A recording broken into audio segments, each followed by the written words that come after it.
Assalamualaikum warahmatullahi wabarakatuh. Selamat siang, Sobat Ikat semuanya. Terima kasih kepada Sobat Ikat yang sudah bergabung hari ini. Selamat siang, ada Kak Arif dan Kak Kiki Rahman. Dan hari ini kita juga ada Kak Aridin Hasanah ya, Kak Sifat Pangkal Pinang. Nah, hari ini kita akan membahas tentang reksadana. Reksadana itu apa dan kemudian gimana sih cara beli dan jualnya. Nah, yang pertama, kita kenalan dulu sama reksadana. Sebelum kenalan sama reksadana, boleh kenalan dulu dengan saya, yaitu nama saya Eva dari Independent Sekuritas, kantor perwakilan Pangkal Pinang, Bangka Belitung. Nah, apa itu reksadana? Jadi, reksadana itu adalah wadah yang dipergunakan untuk menghimpun dana dari masyarakat yang kemudian nanti akan dikelola oleh manajer investasi dalam portofolio efek. Nah, nanti bentuknya apa aja kita akan muncul nih selanjutnya nih Sobat Pipot. Oke, apa tampilannya sudah? Belum ya Mbak, masih awal.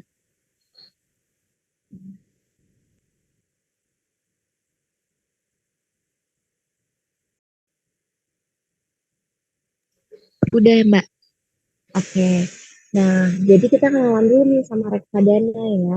Reksadana itu adalah sebuah wadah yang digunakan untuk menghimpun dana gitu ya dari masyarakat ataupun dari investor, nanti dikelola oleh manajer investasi, ditempatkan di berbagai efek ya atau pasar modal. Nah, kemudian jadi kalau kita lihat ilustrasinya seperti ini. Jadi ada investor yang mengumpulkan dana di dalam reksadana tersebut. Kemudian nanti dikelola oleh manajer investasinya di sini. Nah, nanti manajer investasinya yang akan mengelola dana dari para investor. Pertanyaan selanjutnya, siapa sih sebenarnya manajer investasi? Nah, manajer investasi ini dia bukan hanya satu orang nih, Bapak dan Ibu. Tapi manajer investasi ini adalah pihak yang mengelola dana nasabah. Dan biasanya mereka itu sudah memiliki lisensi gitu ya. Jadi sudah memiliki lisensi, sudah memiliki izin, dan berada di perusahaan aset manajemen. Nih, contohnya nih ilustrasinya. Nanti manajer investasinya ini dia kan memiliki beberapa reksadana, misalkan ya produk reksadana. Produk reksadana sendiri ini ada berdasarkan dana kelolaannya ada beberapa jenis. Dicontohkan di sini adalah reksadana pendapatan tetap, kemudian reksadana saham. Nah, nanti si manajer investasinya akan memutuskan apakah nanti dia akan misalnya dia akan membentuk reksadana pendapatan tetap atau reksadana saham nanti habis itu misalnya pas waktu itu dia lagi mengelola reksadana saham nih. Nah, kemudian reksadana saham nanti pemilihan sahamnya itu nanti tergantung manajer investasinya. Pertimbangannya karena kenapa dia memilih untuk mengelola di reksadana saham karena saham pertumbuhannya atau returnnya gainnya lebih tinggi dibandingkan obligasi. Nah, di sini kalau teman-teman, Mbak, ini kan sahamnya ditentukan oleh manajer investasi. Terus kita bisa menentukan apa? Kita bisa menentukan jenis reksadana yang kita mau, atau menentukan manajer investasinya, atau menentukan produk reksadananya itu apa. Contohnya, misalkan Sukor Invest gitu ya. Sukor Invest ini dia punya beberapa macam reksadana. Nanti tergantung kita lagi yang mau milih, apakah mau reksadana yang konvensional kah, apakah mau reksadana pasar uangnya kah, atau mau memilih untuk reksadana um, syariahnya kah, kita bisa memilih itu, namun komposisi yang ada di dalam reksadana tersebut tidak bisa kita ganggu gugat. Jadi kita nggak bisa nih request Pak manajer investasi tolong dong, misalnya kita beli reksadana saham, saham A sama saham C dibanyakin, nah itu nggak bisa. Tapi informasi terkait dengan portofolio yang ada di reksadana itu akan diberikan di fund facet, tapi nggak semuanya. Jadi bisa 5 sampai 10 besar alokasi yang terbesar ya dari dananya itu kemana aja. Nah, tadi kita udah bahas tentang reksadana. Jadi tadi kan ada beberapa reksadana bergantung pada pengelolaannya, jadi pengelolaan portofolionya. Nah, kalau kita lihat di sini, jadi di sini ada diagramnya atau bagan. Di sini adalah return-nya, yang sebelah sini adalah return. Nah, di sini adalah return. Kemudian yang di sini, ini adalah resikonya. Semakin menuju ke arah sana, itu artinya posisinya adalah risikonya tinggi dan returnnya juga tinggi. Jadi dia ada berada di reksadana, ini adalah urutan yang memiliki tingkat risiko dan return yang tinggi. Nah, kalau misalkan kita lihat ya, pertama jenis reksadana. Ada yang namanya reksadana pasar uang. Di sini yang perlu di-underline-nya adalah 100% itu ditempatkan di pasar uang. Maka dari itu resikonya adalah rendah nih teman-teman. Nah, jangka waktunya biasanya kita sarankan untuk di ini apa namanya? Di jangka pendek nih teman-teman. Nah, di sini ya. Nih, contohnya misalkan reksadana pasar uang. Reksadana pasar uang ini kan penempatannya di deposito, SBI, obligasi dengan masa jatuh tempo kurang dari 1 tahun, resikonya ini rendah, dan returnnya pun juga mengikuti. Disarankan ini jangka pendek nih. Jadi kalau misalnya teman-teman punya tujuan investasi dengan jangka pendek, jangka pemenuhannya pendek, jadi contohnya misalkan pengen nyimpen duit untuk dana darurat nih gitu. Nah, bisa nih jadi pilihan reksadana pasar uang selain logam mulia seperti emas atau mungkin di tabungan gitu ya. Nah, reksadana pasar uang ini juga bisa jadi pilihan untuk teman-teman mengamankan dana daruratnya gitu ya. Kemudian yang kedua ada reksadana pendapatan tetap. Reksadana pendapatan tetap ini kenapa disebut pendapatan tetap? Karena dia menempatkan efeknya itu atau menempatkan dananya di efek bersifat hutang nih teman-teman. Yaitu adalah obligasi yang dimana temponya lebih dari 1 tahun. Seperti yang kita tahu, kalau untuk obligasi ini dia sudah ada kupon rate-nya ya. Jadi berapa sih nanti kita akan mendapatkan keuntungannya di awal gitu udah dikasih tahu. Maka nanti dia fix kupon rate atau floating gitu ya. Nah, jangkanya ini termasuk dalam jangka menengah 1 sampai 3 tahun. Jadi jangka waktu investasinya. Jadi kalau misalnya teman-teman di sini ada dan saya pengen pergi liburan di bulan tahun depan atau 2 tahun lagi atau misalkan intinya waktu masih sekitar 1 sampai 3 tahun, saya pengen di reksadana yang cocok kira-kira yang mana. Nah, berdasarkan jangka waktu investasi, maka kita akan sarankan di reksadana pendapatan tetap. Kemudian yang ketiga, ini adalah reksadana campuran. Nah, seperti katanya campuran, di dalamnya sini ada macam-macam nih teman-teman, sobat ikut semuanya. Jadi di dalamnya ini ada saham, kemudian ada juga nanti deposito, kemudian ada juga nanti obligasi gitu ya. Efek utang di sini kan ada obligasi, kemudian ada saham dengan komposisi tertentu. Di sini jangkanya menengah nih teman-teman, 3,5 sampai 5 tahun. Kenapa kita sarankan untuk waktu yang lebih panjang? Karena di sini ada proporsi atau ada bagian dari saham. Yang mana kita tahu bahwa pergerakan saham ini dia cukup volatile, tapi menguntungkan untuk jangka waktu panjang dengan catatan saham yang dipilih adalah saham-saham yang bagus ya gitu. Kemudian yang terakhir ini adalah reksadana saham yang menempati tingkat return yang tinggi dan resiko yang tinggi juga. Di sini, tapi yang perlu kita ketahui tingkat resiko dan returnnya itu masih di bawah saham, gitu. Kenapa tingkat resikonya masih di bawah saham? Karena pertama, dia sudah terdiversifikasi nih. Ketika kita beli saham, contohnya, biasanya kan kita hanya membeli satu saham. Misalkan ini dengan dana 100.000 gitu kan, 100.000 itu kita misalnya cuma dapat satu saham.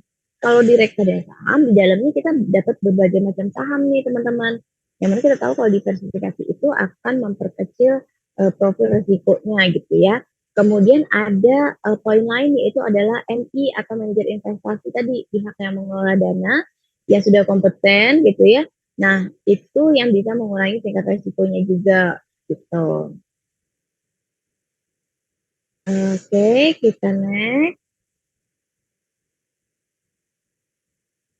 Nah, manfaat reksadana ini apa? Tadi kita udah singgung nih teman-teman. Ada poin apa aja ya? Yang pertama tadi kita ada poin MI. Di sini ada poin MI yang berpengalaman dan profesional. Likuiditasnya tinggi. Kenapa? Karena ketika kita membeli reksadana, maka nanti yang akan membeli reksadana kita ketika kita melakukan penjualan itu adalah si MI ini. Gitu. Jadi kita belinya lewat Upward atau agen penjual reksadana, misalnya IPOT nih beli reksadana melalui IPOT gitu. Nah nanti ketika kita jual melalui IPOT, yang beli itu adalah si MI-nya gitu. Kemudian terdiversifikasi. Jadi kan di dalamnya tadi ada macam-macam nih ya. Kalau misalnya reksadana pasar uang, ada deposito berbagai macam bank. Kemudian kalau reksadana campuran di dalamnya bisa ada saham, ada obligasi gitu ya. Kalau reksadana saham di dalamnya ada saham dan berbagai macam saham di sektor yang berbeda. Kemudian dia juga diawasi dan diatur oleh OJK. Transparansi karena ada transaksinya nih teman-teman. Jadi nanti kita bisa cek uh, kinerja dari reksadana tersebut, kemudian aset under management ini adalah dana yang dia kelola oleh MI tersebut di reksadana tersebut apakah mengalami peningkatan, kemudian pergerakan harga unit reksadananya itu seperti apa gitu ya, NAV atau bahasa Indonesia NAB gitu ya. Nah, kemudian untuk pembagiannya, penempatan dananya itu seperti apa, nanti akan muncul nih di transaksinya. Kemudian nanti 5 sampai 10 proporsi yang terbesar itu biasanya dicantumkan gitu. Jadi misalkan nempatinnya ke 5 saham yang terbesar itu sama apa aja gitu. Kemudian biaya rendah karena kalau misalkan teman-teman ngebayangin dong kalau misalnya beli saham ABCD, nah itu kan otomatis kita akan dikenakan biaya tiap transaksi ya, fee beli gitu ya. Kalau kita beli reksadana dengan 100.000 itu udah include semuanya gitu ya.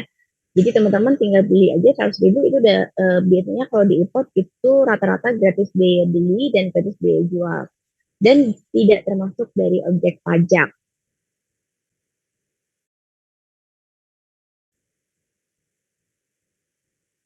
Bagaimana transaksi reksadana? Contohnya seperti ini. Tadi saya udah singgung sedikit gitu ya. Ketika kita mau beli reksadana itu ke mana nih? Pertama teman-teman harus buka akun dulu di sekuritas yang menjadi upwardnya.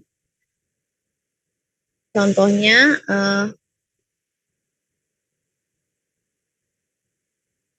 contohnya ini, nah jadi nanti teman-teman harus beli dulu, harus bikin akun dulu di IPOT gitu ya. Kemudian setelah itu teman-teman harus mengisi dana di RDN. Terus habis itu setelah mengisi dana di RDN, teman-teman bisa menggunakan aplikasi IPOT untuk bertransaksi.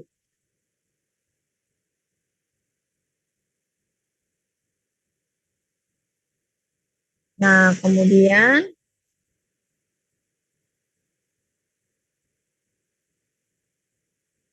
teman-teman di sini yang ada si investornya nih.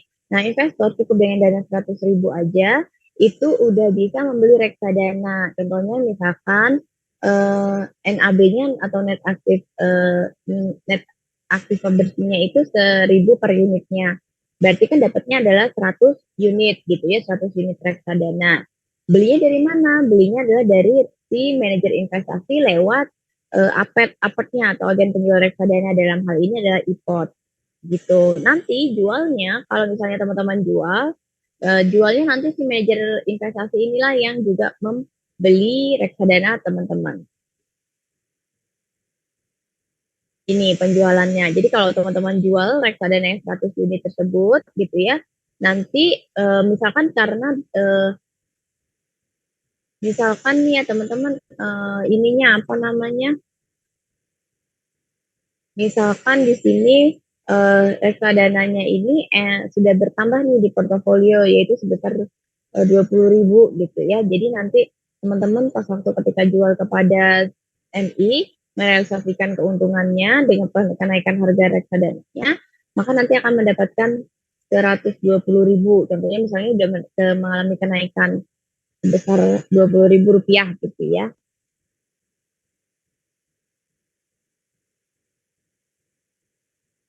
Nah, kemudian selanjutnya kita akan masuk ke apa itu NAB. Dan tadi kita ngomong ya, ada NAB, NAV di sini ya. Nah, satuannya kalau di reksadana itulah NAB atau NAV. NAB itu adalah nilai aktiva bersih atau net active value. Nah, itu adalah nilai yang menggambarkan total kekayaan reksadana. NAB sering disebut juga sebagai jumlah dana kelolaan atau aset under management dari MI tersebut.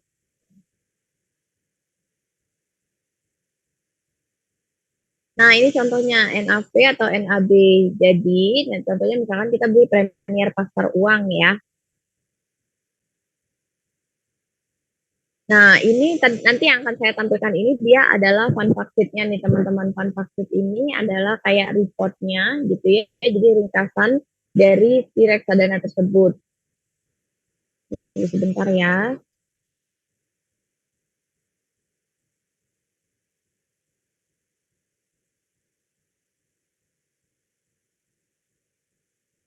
Boleh kalau misalnya ada yang mau ditanyakan, silakan nih teman-teman. Oke, saya ini dia adalah bentukannya itu ini adalah fun fact sheet-nya. Fun fact sheet-nya di sini ada ini adalah aset yang dikelola oleh si manajer investasi. Kalau ini adalah net active value-nya. Jadi ketika kita beli, ini adalah satuannya gitu ya. Jadi misalkan teman-teman di sini misalkan pas waktu beli adalah 1.160. Kemudian ketika di portofolio ternyata ada kenaikan NAV nih, misalnya ke 1.500 gitu ya, 1.500. Nah, 1.500 kemudian nanti teman-teman bisa jual nih untuk merasakan keuntungannya gitu ya. Dijual reksadananya maka nanti selisih tersebut adalah keuntungannya. Seperti itu. Sama kayak saham sih kurang lebih ya teman-teman. Kalau saham kan ada dividennya. Kalau reksadana ini reksadana saham ini enggak. Jadi dia terakumulasi di NAV-nya gitu.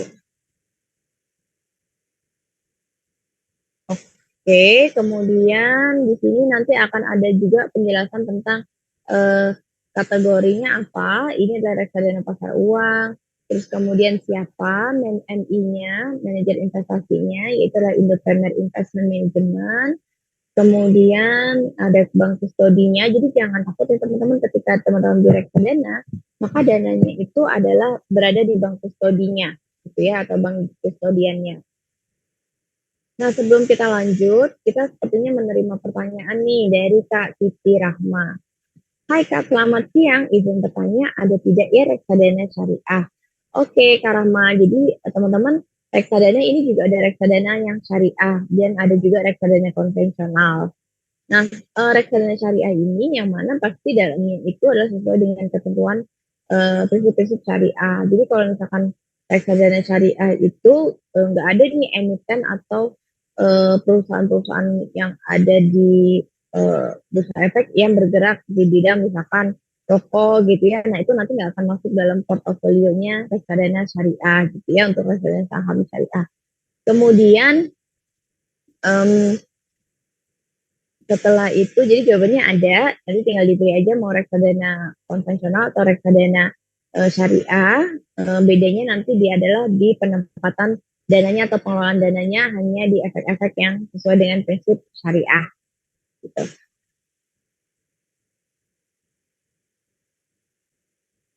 Nah ini unit penyertaan satuan transaksi dalam reksadana.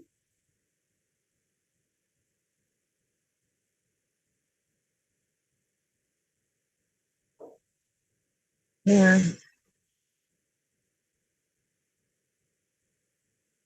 oke, kita dapat pertanyaan lanjutan nih dari Karma. Kalau mau beli reksadana syariah, apakah akun kita harus akun syariah? Nah, bebas. Jadi kalau misalkan akunnya adalah akun konvensional ya, misalnya akun basic, itu bisa aja beli reksadana konvensional ataupun reksadana syariah. Tapi ketika teman-teman punyanya akun syariah, itu hanya bisa membeli produk-produk yang masuk dalam kategori syariah gitu. Nah, semoga menjawab ya Kak.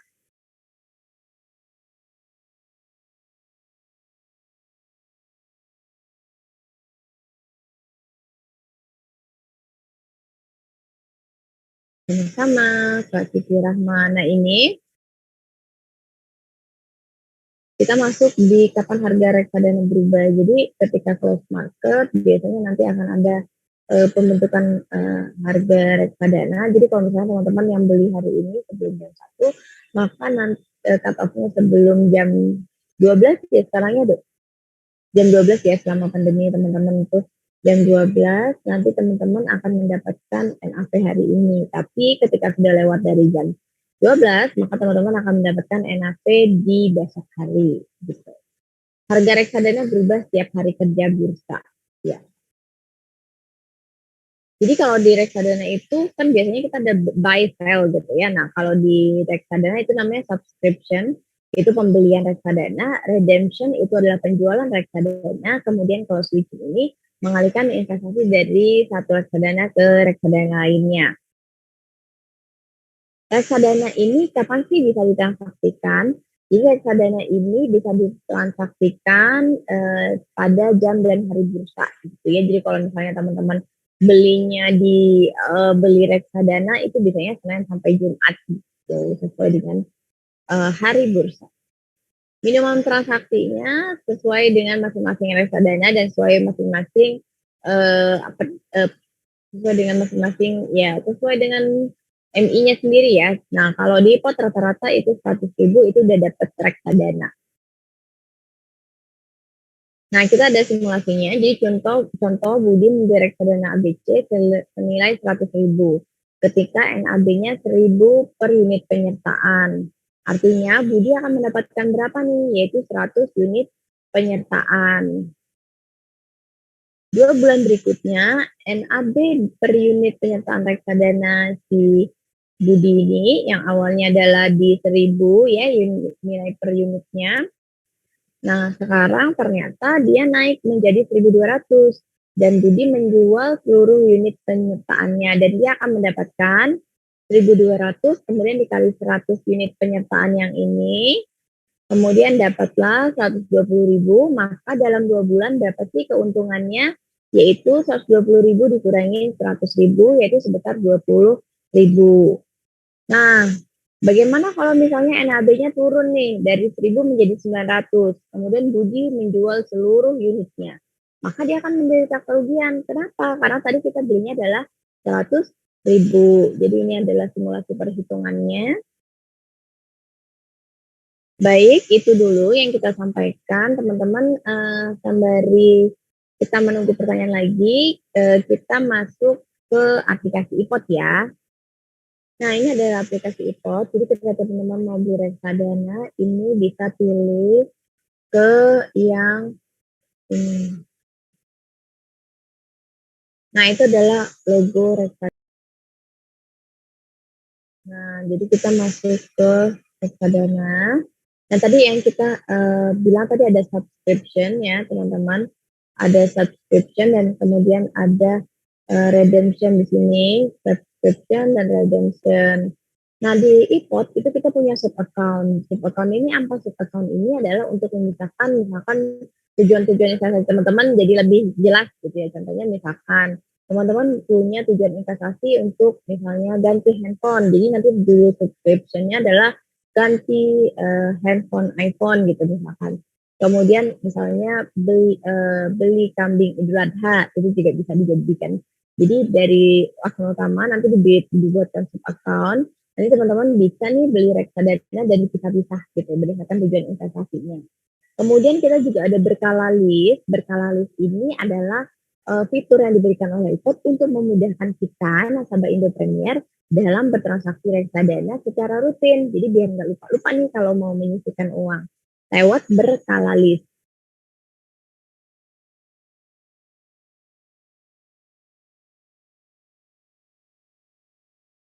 Nah, kemudian di sini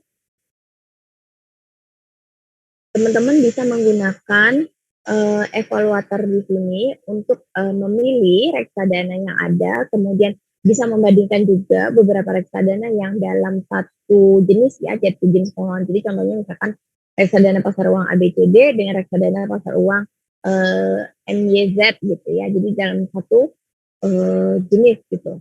Nah, kemudian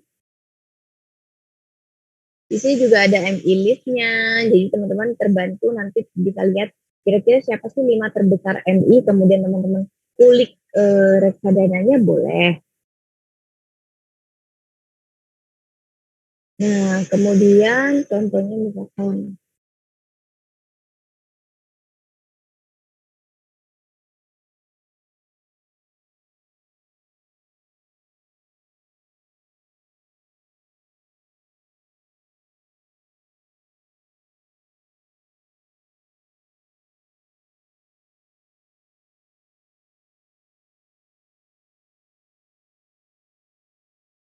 nah nanti contohnya kalau mau beli nanti tinggal bisa pilih subscription di sini, cari reksadananya.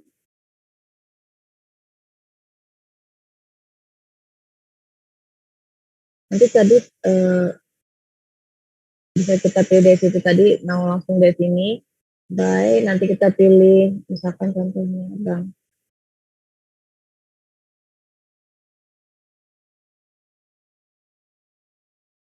Yang ini ya. Oke, nanti bisa dipilih yang mana. Terus yang perlu teman-teman ketahui di sini ada, ini nanti masukkan di klik yang tanda pensil ini ya. Nah ini klik tanda pensil yang di sini, kemudian dirubah sesuai reksadana yang teman-teman mau. Nominal beli ini rupiah, gitu. Kemudian nanti saya setujui, kemudian klik submit di sini. Tuh. Nah, kalau mau jual gimana Mbak? Jual juga sama, gampang banget. Jadi sambil bergoleran aja udah bisa investasi gitu ya, udah bisa jual beli reksadana gitu. Nah, ini nanti bisa dipilih juga maunya pakai nama reksadananya kah? Kemudian yang mau dijualnya per unit penyertaan atau berdasarkan nominal rupiahnya gitu. Kemudian total unitnya nanti akan muncul di sini, kemudian saya klik saya menyetujui seperti itu teman-teman. Nah, bedanya dengan saham adalah settlement reksadana ini dia adalah T plus 7 atau maksimal 7 hari kerja dibandingkan dengan reksadana saham itu hanya T plus 2. Karena tadi ada berbagai macam ini ya, pihak yang ikutan gitu ya di reksadana, ada dari bank kustodiannya, kemudian ada dari manajer investasinya, nanti ada dari ke C dan ke P juga. Nah, seperti itu mungkin yang bisa saya sampaikan nih teman-teman. Kalau misalnya masih ada pertanyaan, boleh untuk di kolom chat. Kalau belum ada, eh, mungkin bentar ya.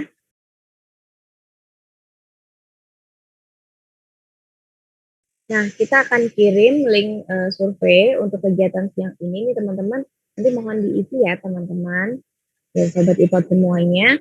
Kalau misalnya ada yang ragu, Mbak, itu banyak banget sih jenis reksadananya. Saya bingung nih, saya harus milih yang mana. Nah, cara pemilihan reksadana itu macam-macam. Yang pertama, disesuaikan dengan profil resiko teman-teman.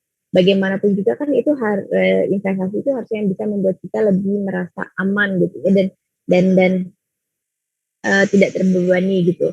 Nah, kalau teman-teman yang kira-kira ketika bukan Mbak, saya kayaknya bukan yang mengejar gain yang terlalu tinggi deh, yang penting save aja deh duitnya.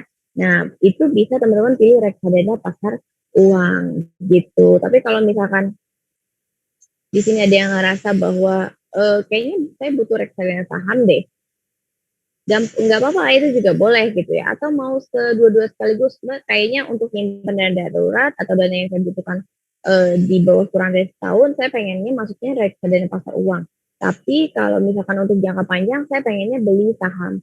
Nah, boleh-boleh aja untuk mendiversifikasi portofolio kita, jadi nggak hanya di dalamnya terdiversifikasi emitennya, tapi juga produk pasar modalnya juga terdiversifikasi seperti itu. Nah, Mbak Arido sudah share link untuk survei ipot ya teman-teman, nanti teman-teman bisa masuk ke link itu untuk mereview kembali kegiatan dari siang ini.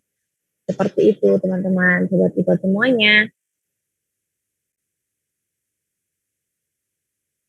Nah, terima kasih nih buat sobat ipot yang sudah gabung dan menyaksikan hingga selesai.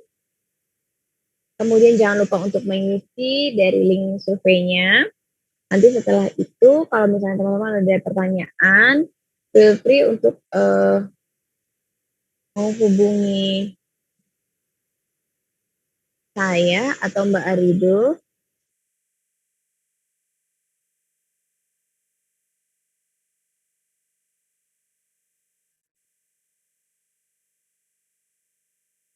Nah, itu adalah nomor saya. Jadi nanti kalau misalnya teman-teman mau nanya tentang pasar modal atau nanya tentang produk pasar modal, nanti juga bisa ke saya, nggak hanya ke Mbak Arido kok. Nah, mungkin kita cukupkan sekian dulu untuk edukasi kita terkait dengan kenalan dengan reksadana. Di next kesempatan kita akan membahas bagaimana cara mengukur atau menilai dari kinerja reksadana tersebut. Wassalamualaikum warahmatullahi wabarakatuh. Selamat siang dan terima kasih. Have a nice day, have a nice weekend.